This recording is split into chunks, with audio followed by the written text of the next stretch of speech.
باپ مجھے بتاؤ, ادھر بچہ ماں کے پیٹ میں جاتا ہے, ماں جب روٹی کھاتی ہے نا تو پہلے ضرورت تھی کہ ماں کا خون بنے, اس سے کسی اور چیز کی ضرورت تھی نہیں. جہاں حمل ٹھہرا اب ضرورت اس بات کی ہے کہ خون بنے, اور اس خون سے صرف ماں کی آنکھوں کو توانائی نہ ملے, کانوں کو توانائی, پاؤں کو توانائی نہ ملے, بلکہ بچے کی بھی گروتھ ہو. وہی روٹی بچے کی آنکھ, ناک, کان, دل, دماغ, جگر بنانے میں استعمال ہو رہی ہے. یہ زیادہ عجیب عمل ہے یا وہ کہ آپ کو بر وقت پانی مل رہا ہے اور بر وقت دودھ مل رہا ہے؟ پیٹ میں روٹی سے کیا بن رہی ہے؟ آنکھ, ناک, کان, ایک ایک چیز بن رہی. اور کمال کی بات یہ ہے کہ جیسے ہی بچہ ماں کے بطن سے باہر آتا ہے, اس سے پہلے ماں کی چھاتیوں میں دودھ نہیں ہوتا, ادھر باہر آیا, اب بچے کو ضرورت دودھ کی ہے تو فوراً کوئی ماں کی چھاتیوں میں اس بچے کے لیے دودھ پیدا کر دیتا ہے. ہم دنیا میں آئے اور اللہ نے ہماری ماؤں کی چھاتیوں میں ہمارے پیدا ہوتے ہی دودھ پیدا کر دیا. خدا کی قسم یہ حسن اتفاق نہیں ہو سکتا. بہت بڑا کفر ہے, جرم ہے اس خدا کے وجود کا انکار کرنا جو اپنے ہونے کی کروڑوں نشانیاں دکھا رہا ہے, اور آپ سائنسدانوں کی باتوں میں آ کے اس خدا کا انکار کرتے ہو. بہت بڑا جرم ہے. اللہ نے ایسے لوگوں کے لیے جہنم کی آگ رکھی ہے. اور پھر کمال کی بات یہ ہے کہ اسے وہ تمام پارٹس دے کے بھیجا گیا جو ایک کامیاب زندگی گزارنے کے لیے ضروری. اس کی کھوپڑی میں آنکھ لگا دی گئی جس سے وہ ساری زندگی ٹارچ کی طرح دیکھے گا, ساری زندگی ہے بھائی, تاکہ اس کو دیکھنا بھی ہے, ورنہ ٹکراتا رہے گا کھمبے سے. کیا خیال ہے؟ اس کو ایسے کھوپڑی کے اندر 2 سننے والے آلات لگا دیے اور اس میں ایسے پردے لگا دیے, اتنے حساس پردے, کیا میں جب بول رہا ہوں تو یہاں سے جو ریز ہے نا, ویوز, وہ ایسے ترتیب سے نکل کے کانوں سے ٹکراتی ہیں. موٹی آواز کی ویوز کچھ اور ہوتی ہیں, پتلی کی ویوز کچھ اور ہوتی ہیں, ہم جو الفاظ زبان سے گھما, ہر لفظ کی الگ ویوز بن رہی ہیں, اور وہ کان اس کو کیچ کر کے بتا رہا ہے کہ یہ کیا بول رہے ہیں مفتی صاحب, کیا سمجھا رہے ہیں. یہ 15 سال سے 4 شادیوں پہ بات کر رہے ہیں, تمہاری سمجھ میں نہیں آئی. یہ آپ کی کان کی ویوز بتا رہی ہو. خواتین بھی بیان سن رہی ہیں, معذرت, یہ تو میں مثال سمجھانے کے لیے. یہ ہمارے یہ جو ویوز آ کے ٹکرا رہی ہیں نا ایک مخصوص فریکوینسی کے ساتھ, وہ ہر ایک کی فریکوینسی دوسرے سے کیا ہے؟ مختلف ہے. بس یہ یہاں رکھ لیتا ہوں, اب نہیں ہلے گا انشاءاللہ. یہ جو ویٹ تھا نا یہ ہل رہا تھا. تو یہ ویوز ہیں جو ہمیں فرق کر کے بتا رہی ہے. پشتو بول رہا ہے, اردو بول رہا ہے, انگلش بول رہا ہے, افپل طریقے سے بول رہا ہے یا دوسرے طریقے سے بول رہا ہے. کیا عجیب آلات لگا دیے اسے. اور یہ بنے کس سے؟ خون سے. اور خون کس سے بنا؟ روٹی سے. اور روٹی کس سے بنی؟ گندم سے. گندم مٹی سے. مٹی کو اللہ نے مختلف مراحل میں گزار کے کان بنا دیا, ناک بنا دیا, زبان بنا دیا. الم نجعل لہ عینین, اللہ کہتے ہیں کیا میں نے تیری 2 آنکھیں نہیں بنائی؟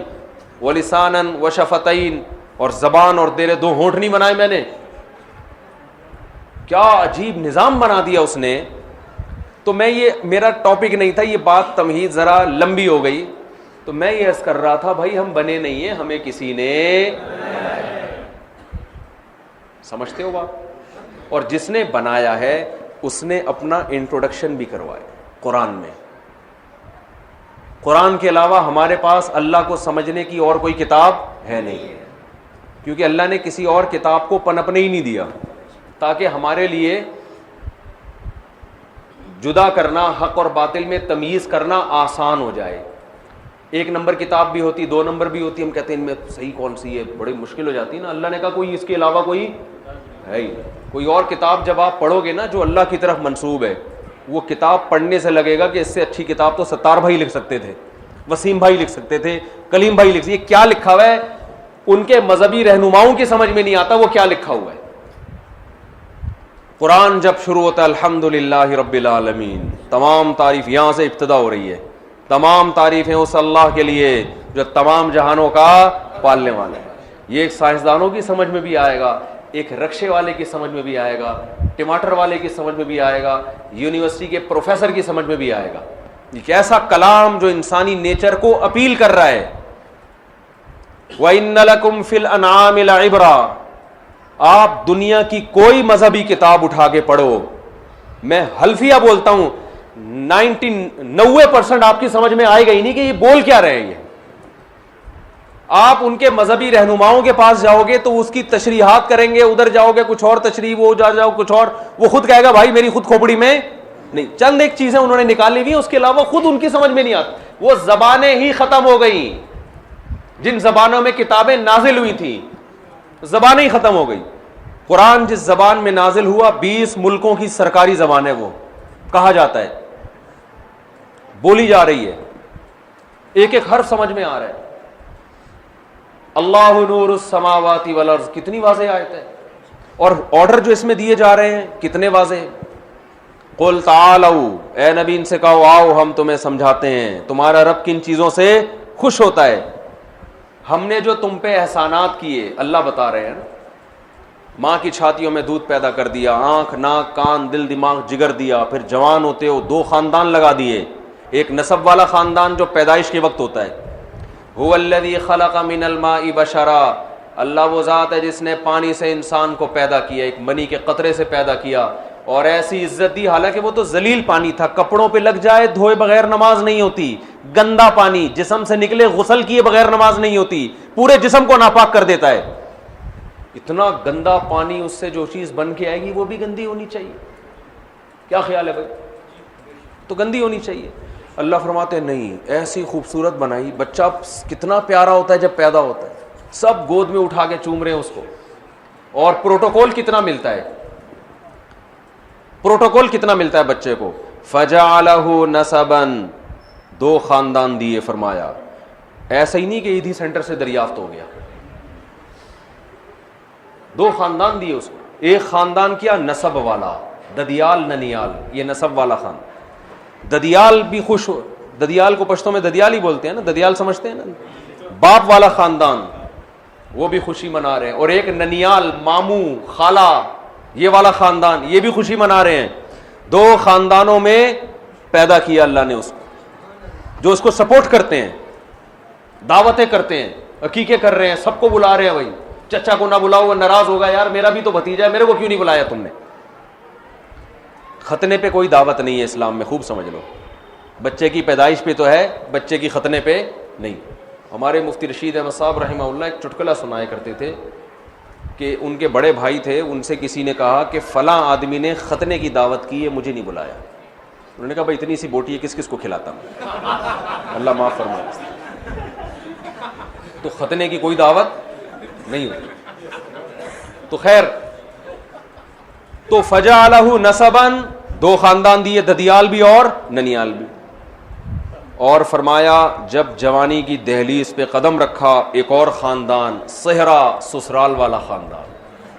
جب تک کسی گھر میں آپ کی شادی نہ ہو، گلی میں 2-3 دفعہ نظر آ گئے، لڑکی کا باپ کو شک ہو جاتا ہے یہ بندہ آوارہ گردی کر رہا ہے، ادھر کیوں ٹہل رہا ہے.